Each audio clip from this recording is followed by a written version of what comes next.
Welcome to The Radiant Life with Tatiana. I am your host, and I'm obsessed with empowering you to live and create the best life possible. I'm a master mindset coach, breathwork facilitator, and a passionate little Latina who loves sharing the magic behind your subconscious mind and energetics. If you're looking to uplevel your mindset, learn all about spirituality, manifestation, and to be inspired in making a change to embody your best self, you are in the right place. My goal is for you to see and unlock your limitless potential, to have the tools to break free from the chains holding you back so you can create and live your most radiant life. I am so excited to have you here listening today. Now let's dive into today's episode. Hello, and welcome to the Radiant Life podcast. I'm excited to talk about healthy conflict resolutions today because let's be real, we're all human. We all experience conflicts in many areas of our life, and it's normal. And I want to share with you things that I've done and learned to help me improve conflicts with those in my life so that you can do the same. This episode was actually inspired when I was recording a weekend vlog for YouTube. If you watch the vlog, now you see the podcast that I'm making. I had a little conflict with my sister, and we got into like a little bickerment, argument, disagreement, and it was rough. I didn't have like the best day, but I was able to handle the conflict better than in my past, and we resolved it, we squashed it, things got better. And I even had a conflict with Evan yesterday, and we actually did something completely different. It was like life-changing. I'm gonna share that story and how we went about it at the end. I wanna kind of share through what I have planned for today, but definitely listen to the end because that is a great story, and how he handled it, so good. But like I said, we all have conflicts, and arguments or disagreements are gonna come up, whether it's with our parents, our siblings, our coworkers, our friends, roommates, our partners, and it's okay, it happens, but it's more important to figure out how to handle them. Because at least for me, I had horrible conflict resolution in my past. I would flip out, I would have this rage of anger come out and just not even think before I would speak. I would like lash out and say really harsh, mean, negative things. I would yell, I would scream. I even got physical at times, which I'm not proud to say. It was cray-cray status, and it was a lot. I had a lot of trapped emotions. I didn't know how to communicate the things that were going on in my mind, and I just resorted to many different things to handle the conflict, and it was horrible, and it would make things worse sometimes. And so over the years, I've obviously done lots of healing and lots of emotional regulation and communication improvement, and I'm better. I'm not perfect. I said I'm better. Right? I'm still a human. I will still handle conflicts in ways that I know I could improve or I could do better. But let me tell you, it is a night and day difference. My mom can attest to that. Yes, I still get emotional. Yes, I may raise my voice. I do not get physical.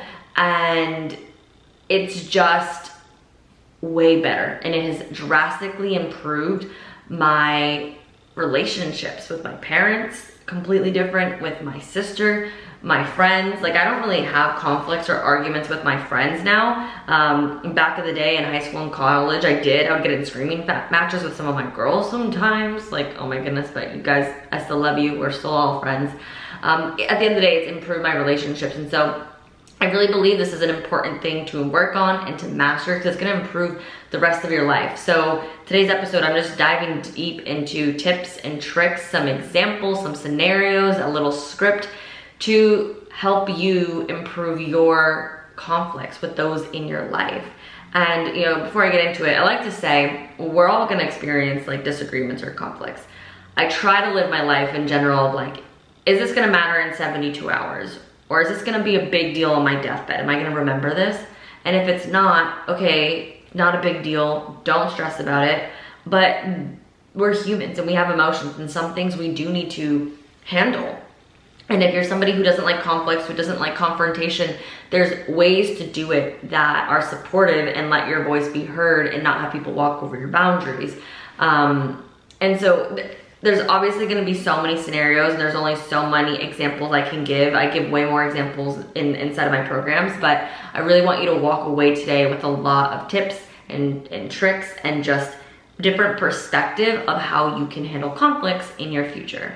So like I said, relationships aren't perfect. We're gonna all have disagreements and sometimes arguments, but it's the way we respond to them and we handle them that's going to support us in moving through them quicker, more efficiently, with more love, and in healthy ways where they don't consume us inside. So I wanna start off with just sharing what poor conflict resolution really is. I'm gonna call it out because I don't know about you, I definitely had a lot of poor behaviors for conflict resolution. Maybe you aren't aware of it and this is just bringing awareness to it. Maybe you normalized it because maybe that's just how you grew up, and that's cool too, but I'm gonna politely with love call the behaviors out of what is not acceptable. What's a poor conflict resolution to bring awareness to it so we can change. Okay, first things first, yelling. Like, yelling is gonna get you nowhere. It's not. So like, go screaming in a pillow instead versus yelling at someone. Getting physical. It is not okay to put our hands on someone. Like, I know that. I knew that when it's happened. And it's typically was with my sister where, you know, we're siblings, we roughhouse, like it has happened and it's only happened very few times. It's not okay. It's not how you treat human beings. Throwing stuff around the house, again, not okay. Whether it's a chair or a book or a glass cup, find ways to move that energy or that emotion, that anger in productive ways versus out on somebody else. So go punch a pillow, go stomp, go scream in a pillow versus lashing out on somebody else. And these are all things I've actually had to do to learn how to release when I felt anger or frustration pent up versus projecting it onto somebody. It's not acceptable. The complete opposite side of the spectrum that is not good conflict resolution is also not communicating or shutting down. Maybe you're somebody that just like leaves the room or leaves the house with no explanation and you come back hours later and you're like acting like everything's fine, you sweep everything under the rug. No, that's avoidant. That's not good either. And maybe it's because you don't like to have conflicts or you don't like confrontation. I get that. However, there's better ways to go about it. Ooh, this is a good one. Bringing others into the situation. Maybe you call up your best friend or your sibling or you're like maybe a coworker when it's with your boss. Sometimes you gotta leave people out of it and you gotta deal with it with that other person. You can't gang up on somebody because at the end of the day, they weren't there and they won't know the truth. There's always his side, her side, or the truth. My grandmother always was like, do not air out your baggage to others because they will not know the truth.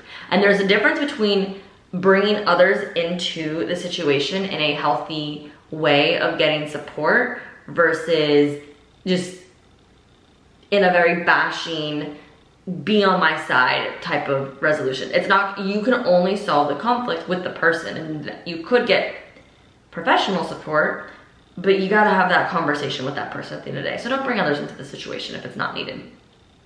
This next one's good. One of the worst ways to handle conflict is blasting on social media. Let me tell you a story really quick.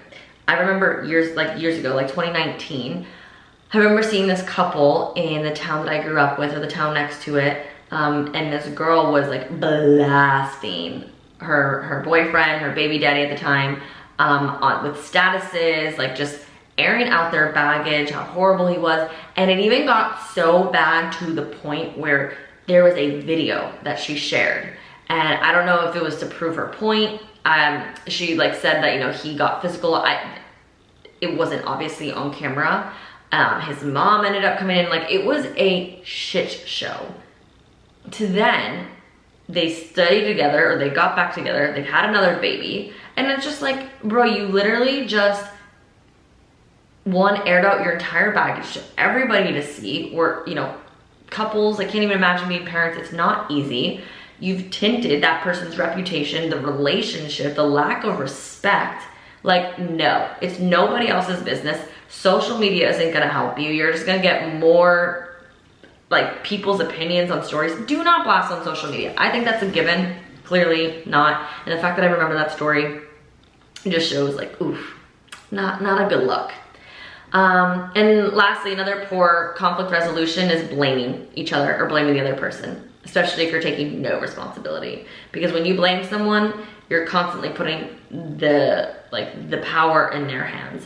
And I like to tell everybody, when you point to somebody and you blame, if you're on YouTube, you can see what I'm talking about, but if you're listening, like, point the finger at someone, like you've got a little water gun here, pew pew. You got 3 fingers pointing back at you. Do you know what that means? You have to take responsibility of something, or if not all of it. Maybe they disowned you, maybe they said something really mean, X, Y, Z, but what can you be responsible for? How you react, what you say back, your actions, right? Like, take the responsibility and don't just blame the other person. So as I just said this list here, I want you to ask yourself, do you do any of these? Did you in the past? Do you still do them? Not to judge yourself, not to shame yourself, but just to get a benchmark of where you're at and what is no longer acceptable. I always like to ask the question, why? I like to know the root things because it brings just more awareness. It's not gonna excuse it, but it brings awareness. So like, ask yourself, like, why do I act this way? Maybe it's because what you saw growing up. What did you see growing up? What was normalized? Did you see your parents getting in screaming matches? So that's just like how you think it's normal to communicate and handle conflicts with your partner, right? Or did you see your father just slam the door, drive for hours, maybe not see him until the next morning, and then him and your mom are like totally on good terms, and you're like, did you deal with it? Like, or are we just not gonna talk about it? So maybe that's why you're avoidant, right? Because maybe you act like how your parents or whoever you saw growing up. Or maybe you do the opposite because you don't want to be like them. Just kind of have an idea of like, what did you see? What did you normalize? Or maybe for you, you're like me, it's like, how did you get attention? I think there came a point in time where when I would raise my voice and kind of make a scene, that's when I was taken seriously and people would actually listen, and that probably created this belief and this syntax meaning of like, oh, when I do this, someone takes me seriously and then I'm heard. So then I continued that way and I would just go and go and go. So again, bring awareness to it. It's not to excuse anything. If you don't know and if you can't figure it out, that's also okay too, because at the end of the day, you get to make the decision to draw a line in the sand and to do something differently, despite what the past is. Because the past is in the past, it doesn't have to be how you handle things in the future. So let's just get into the meat of it. I have a list here of tips and ways to handle conflicts in a healthy way that I recommend you can start implementing one by one. I'm gonna draw out some different scenarios. I have a step-by-step little process for those of you who like just steps, and giving you just some examples with some scripts here to really bring this different perspective in different ways to support you. Because like I said, like there's so many different scenarios, whether you're in a conflict with your coworker or your partner, your sibling, like you're gonna handle it similarly, but also differently. And so I want you to feel well equipped. So here are ways to handle conflicts in a healthy way. First thing, take time to breathe and gather your thoughts before reacting, before having a conversation, right? Like we want to respond, not react. So great ways to do this is to take a walk, like walk away, take some time, cool off, compose yourself. Take 10 deep breaths, because when you're in a conflict or you're in an argument, your adrenaline is going, you're heightened, you're in fight or flight. So breathe in through your nose, and then exhale through the mouth. Slow your heart rate down. Breathing in through your nose is gonna bring you back into that parasympathetic. It's gonna bring you back into calm, cool, collected. Practice self-control here. You don't always have to give somebody a response in the middle of it. If you feel like those emotions and those thoughts are racing, gather yourself before going deeper into it. The second tip is great for maybe siblings, maybe friends, but really for partners. It's something that Ev and I implemented when we got back together and we were handling healthy conflict resolution, is having a code word, like purple duck. So what this is gonna do is when things are getting heightened, if you say that or your partner says it, it's gonna be like a pattern interrupt. Because what's happening is we so easily go into our subconscious automatic behavior. Sometimes we're to the point where we don't think, right? Like sometimes I would lash out and say really mean things without even thinking about it. So instead, this code word can be like a moment in time where you're like, you get shaken back up and you're like, oh, hold up. Let me take a moment to go about this differently, handle it differently, and make a conscious choice to handle it in a different way, right?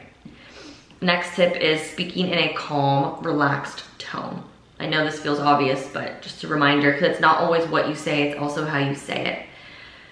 So sometimes you need to take some time off to cool down to then be able to do that. That is for me because I have a lot of fire energy in me, and it's really easy for me to go to 0 to 100. So I need to sometimes take a step back to then be able to speak in a calm, neutral way. Fourth tip, this is a great one. Write out how you feel. Write out the issue, what happened. That way you can get everything out of your mind on paper. This is great for those of you who maybe avoid because you don't like confrontation or conflict. It makes you uncomfortable to speak up. Or maybe for those of us who have so much going on in our mind, and then in the moment we just kind of like, I don't know for you, but like I like sometimes freeze or I'll lash out. And so this is a great way to help you process things and get it out on paper. And what this can do is you can either practice saying it, you can give it to them and sit there while they read it to themselves, or maybe they read it out loud or you read it to them. It's a way for you to just improve your communication and how you can kind of deal with that. Next tip, I don't even know what we're on. Moving the energy in healthy ways. So when there's conflict and argument, obviously there's emotions, but emotions are just energy in motion. So how can you move that energy in a productive way? Whether it's after the conversation was done, or maybe it's before you regroup. Before you regroup. So what is it? Do you need to go like on a run? Do you need to go punch a pillow? Maybe you have a punching bag in your garage. Maybe you just need to go on a walk and ground. How can you move that energy out so that you can either regroup, have a conversation, or just like change the state of the day? So like for me, when my sister and I had that little conflict that inspired this whole episode, I went on a walk and I grounded and I just like moved some energy out, and it helped me so much. But I had to take responsibility for that. And then we had the conversation. A few other tips: pray, ask for spiritual support, don't blame others, take responsibility for what you can, which is how you respond, your words, your actions. Healthy ways is expressing how you feel, share the emotions, share the thought process, right? Just be in open communication, find a win-win solution. So what can be done moving forward for you guys to be on good terms? This is a huge one. Learn to actively listen to one another. It's so easy to interrupt someone. It's so easy to just hear what they're saying, like the words, but not actually hear and listen to them. So listen to them. So that way you can respond back in a more positive, better manner. So here's like a few scenarios, and I'm gonna go into the steps. So like what happens if you're in the middle of a conflict, right? If you feel like you can't compose yourself or the other person, excuse yourself. And I wanted to bring this one up because sometimes like you don't want it to be where like, if you excuse yourself, that the person thinks you're just avoiding, or if they excuse them, or they don't have the conscious awareness to excuse themselves, it can create more chaos, right? So like, how can you take responsibility of the situation? So maybe it's you and you say, hey, I just need a moment to regroup here, catch my breath, so that we can move through this situation more properly in a healthy way. Can you just give me 15, 30 minutes and then we can have a conversation, right? So they don't think you're just shutting down or avoiding. Or if it's them, you'd be like, hey, I'm noticing emotions are getting heightened right now and this is escalating. Let's both take some time to cool off, regroup, come back to this conversation in 30 minutes. You're taking responsibility of the situation. Because again, at the end of the day, when it comes to healthy conflict resolution, you can send this to your friend, you can send this to your partner, but you're not gonna send it to the person like your coworker or whatnot, right? Like, it has to be a conscious decision for you to take responsibility for what you're in control of. So I wanted to bring this up because maybe you get to be a great role model for them, to give them permission to take some time to cool off, and that you can have the conversation in 15 minutes and it doesn't have to be right now. Or maybe it's you taking the responsibility of your emotions so you don't react, but you're confirming to them that you're gonna come back and you're not gonna avoid maybe like you have in the past. You feel me? So if you also, another scenario is like if you didn't bring anything up, right? If there was an argument or a disagreement or something that just like rubbed you the wrong way, maybe it was with your roommates, but you didn't know how to bring it up because you didn't want it to come off bad, or maybe you don't like confrontation and you shut down and you're like, well, now how do I re-bring this back up? This actually happened. We had a post-retreat call with one of the ladies last week, and we had a post-retreat call yesterday with the ladies, and one of them was saying how last week, like, she just didn't bring something up to one of her roommates, and she was wondering, like, do I bring this up back now, or do I just like leave it? And it kind of really depends on the scope of things, right? But for her, I said, why don't you just bring it back up in a calm manner and just share how you felt? And you can just be like, hey, do you have a moment to talk? Something happened last week that just really bothered me and it made me upset, and I just wanted to share this with you just so that like I could clear the air. Whether you're aware of it or not, I just want to share. And then you can go into the conversation, because some people may not know, or some people may not bring it up and you're not going to bring it up. So it's okay to bring things up, and it doesn't mean it has to open the door to a whole conflict, but like also it ensures you're not being walked over, or you get a place to communicate boundaries. So just two simple scenarios that I really wanted to just emphasize here. But here's a little step-by-step, and then I'll go into examples for you on really moving through this, okay? So first step is you have to identify the issue. What's bothering you? What's making you upset? What's the situation, the conflict, the argument about? Is there a trigger, right? Is something really triggering you? So a trigger is a good opportunity to bring awareness to maybe some baggage that you may have, or the person, and you have to be mindful of how you bring that up to the person. So think about it this way, like if you get super angry or super hurt in a really like emotionally charged way over a situation that, like, if you kind of disassociated for a second, you'd be like, wait, why am I this emotionally charged over this?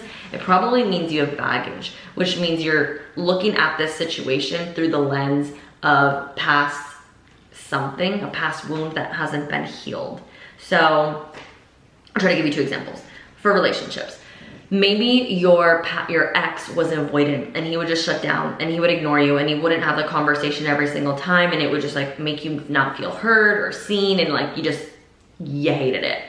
Now you're dating somebody new and he takes a moment to like recollect his thoughts. Maybe he didn't communicate it, but you just like lash out and you freak out and you're like, how dare you just avoid the situation? You sweep things under the rug. Like, you're just so annoyed that he's taking time to regroup, and he's like, what the heck are you talking about? You may be projecting unresolved wounds from your ex onto this new person. And I always say you can't bring past baggage from a relationship into a new one. You can't. You got to deal with it, because that's a different person, and they may be showing you, mirroring you behaviors for you to either learn something, to improve something, X, Y, Z. So maybe instead of you like making the assumption, you do some forgiveness with your ex, you let it go, and you realize your new person isn't that person, and you just say, hey, I totally get next time if you need some moments to regroup. However, can you just communicate and just ensure with me that we were gonna have a conversation about this and we can touch base in 15, 20 minutes? Right? Cool. So just an example of baggage, right? Like just being emotionally charged. Or here's another example. With a call that I had recently with someone. So one of her roommates had called her like a clean freak or a hoarder, like in a joking kind of, just a funny little way. And she was pissed, like so hurt, so upset, so not okay with it, which granted, you may be listening and be like, that would not bother me at all, right? Like, not that big of a deal. You don't have an emotional charge. You may also be someone be like, I wouldn't like to be called a name. You may have similar different values, morals, or boundaries. Cool. I get it.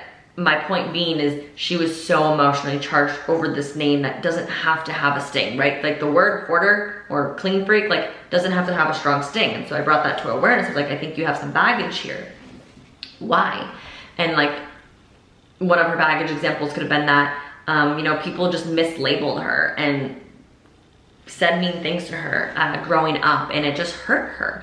And so she had unresolved baggage around being mislabeled, being maybe teased, or just saying mean things to. And so like her roommate, when she said it in this nonchalant, casual, kind of joking way, like pushed her off the edge. So it wasn't the actual situation that her roommate just said that brought all this emotion up. it was things from the past that she hadn't fully healed from on top of it all, right? So my point being, going on a tangent, you have to identify what's bothering you, what's making you upset, and what's triggering you. And sometimes you also have to take responsibility to take a look at it and be like, okay, am I this emotionally charged over this specific situation? Or are there some things from the past that are unresolved that I need to take a look at and heal? Because clearly it's coming back up, right? If you know my story with Evan, like a lot of our conflicts before the breakup were because I had unresolved healing from my ex, my previous relationship. So you get the gist. Okay. Blah, blah, blah. Step 1, identify what's bothering you. Step 2 is optional, right? But I do recommend it, especially if you're in the beginning of choosing to improve your healthy communication, because this takes time and sometimes you need this, but it's to take time and space to process, to feel what you gotta feel, to breathe it out before discussing it. So maybe here is, you say the code word, maybe you and your partner agree to that. Or maybe you just communicate like, I just need a moment here, let's regroup. So take the space needed.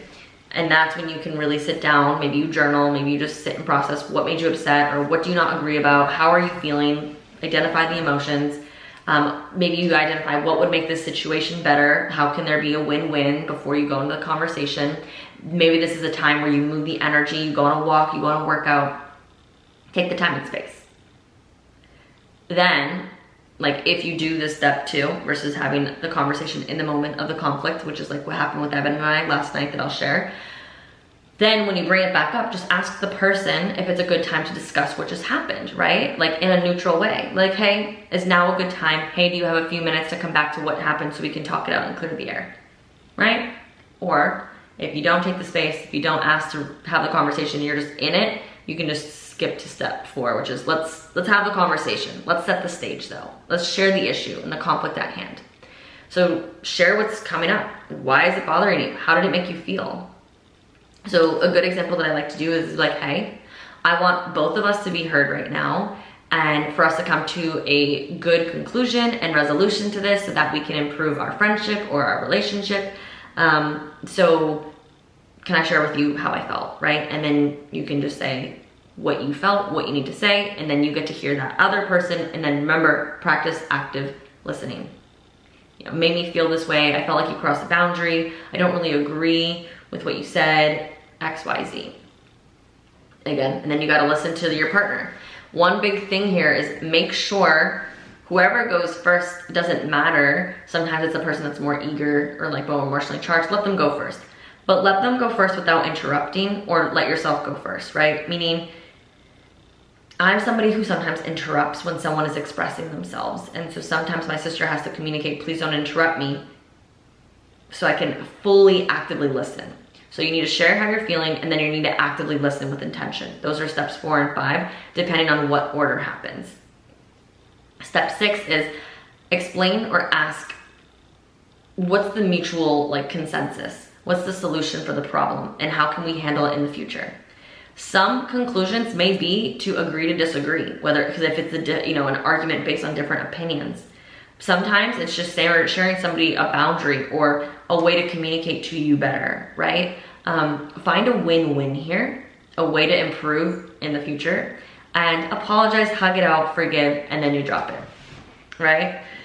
So that's like a step-by-step thing. Here are some examples. So with my sister and I was just like really upset. I'll start with there. And I was like, hey, I'm not okay with what's going on right now. I'm in a place, like my emotions are heightened. I'm gonna go on a walk. I'm gonna regroup. And let's talk about this later, right? You could also do a code word if she knows code words, but we didn't. So I came back and I was like, hey, it's now a good time to talk about just like how I'm feeling and what happened. And she was like, yes. I felt like I was more eager to start the conversation. If you feel like that's the other partner, let them go first. If they go first, make sure they air it out fully. So my sister and I know this. We have really good, healthy conflict resolution. So I said everything I had to say. And then she was like, okay, do you have anything more you'd like to share? And I was like, no, I'm complete at this time. And she's like, cool.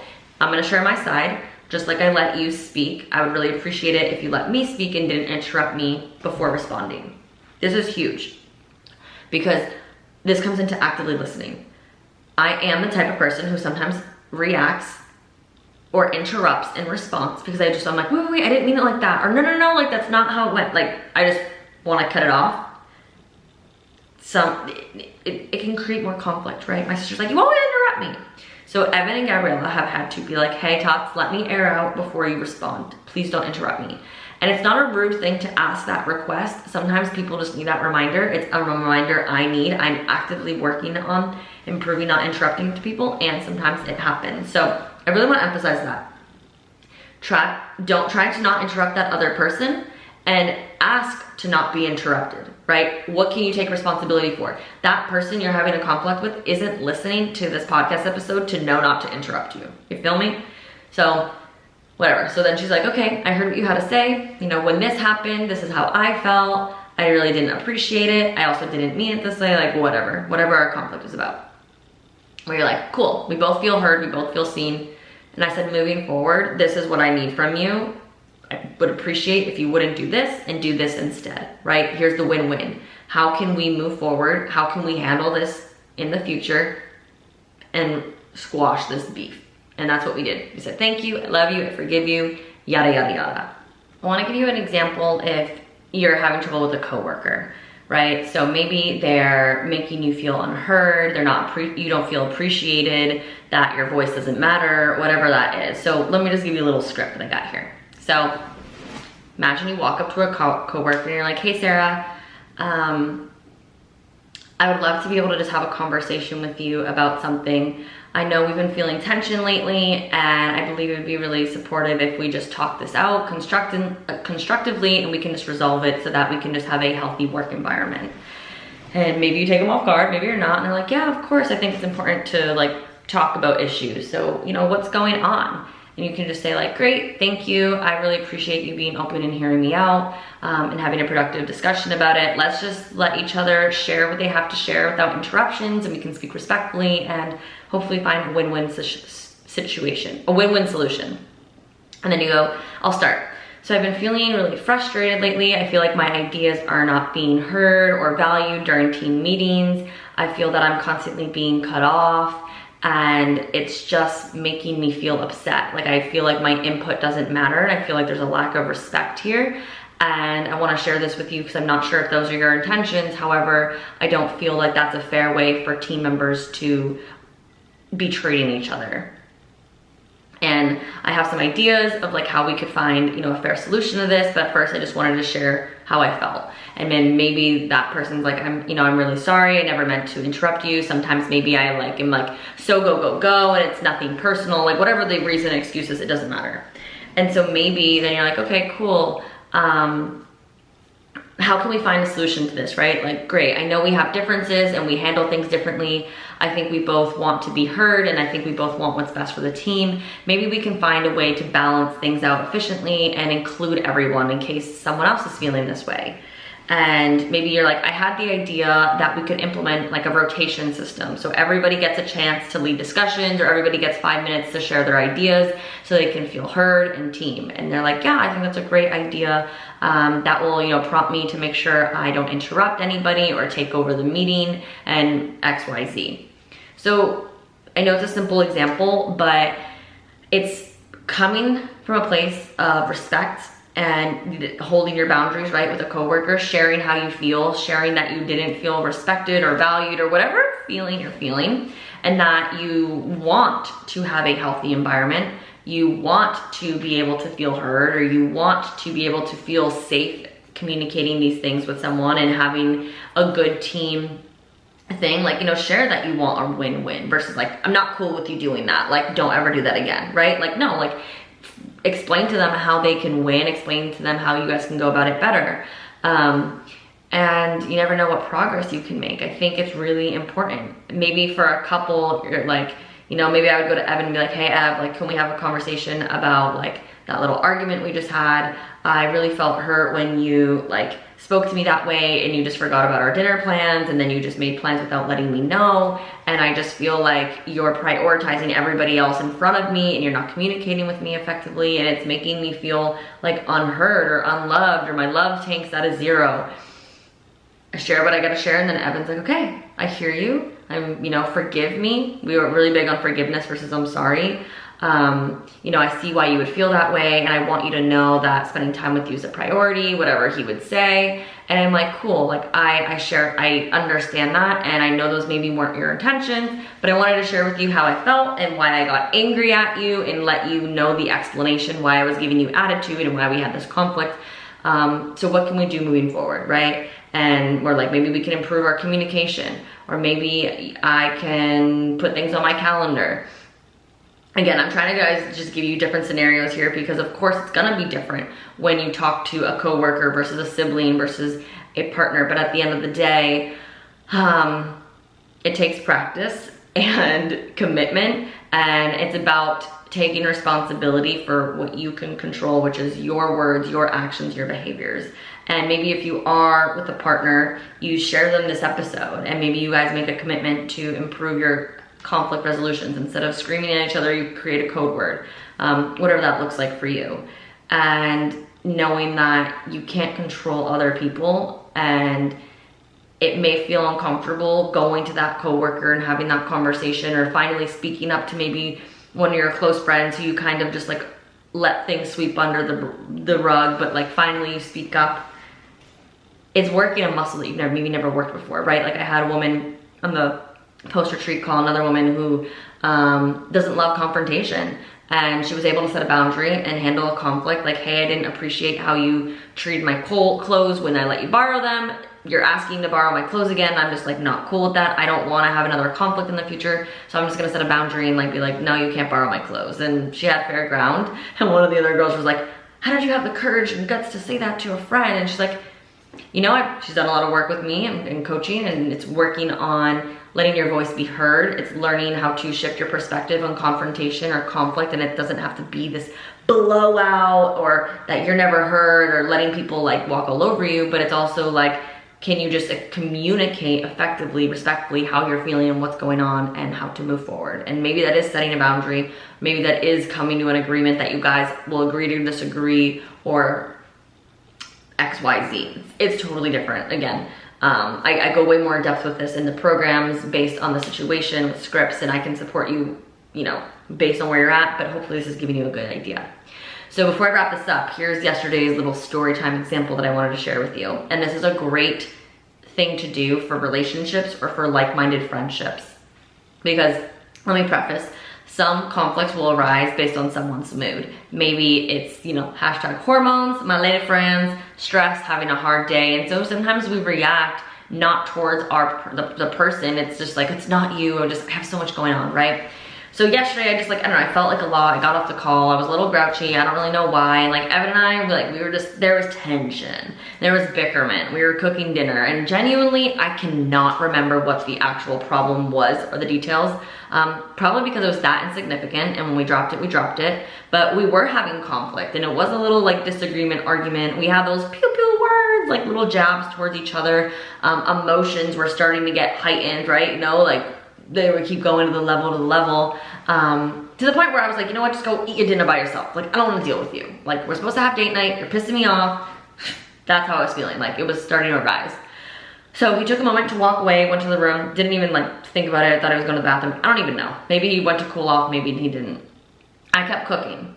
When he came back, he hugs me, and I'm like, I don't want to be hugged right now. But what he did was something he's never done before. He just started to pray over us. And he was just like, God, Holy Spirit within us, squash this right now. We know this isn't you. We know the devil is trying to get in between us and have us think different ways and like put these thoughts into our minds. Like, no, right now we surrender. We give it to you. I don't even know what else he was praying. He was just like going, and I was like, just hugging him, like melting into his chest. And let me tell you, the energy dropped immediately. Our egos surrendered. I felt so at peace with the problem. Because like at the end of the day, like it wasn't a big problem. And most problems, especially between couples, aren't a big deal. You just live together and are around each other so much. And we just like, God took it from us. He carried our burdens and we gave it to him. And it was so healing, so impactful. I had to share this with you because wow, like I have shared that with Evan before. Like, let's pray. Or in the middle of arguments, because like no, like we don't need this. And I'm just here to encourage you, like let that be a way to handle conflict better. Bring it to God. Pray. Surrender the issue to him. Ask him to, oh, this is one thing Evan, he's like, open our eyes to see from the other person's point of view. Like ask him to open your eyes. Ask him to change your heart.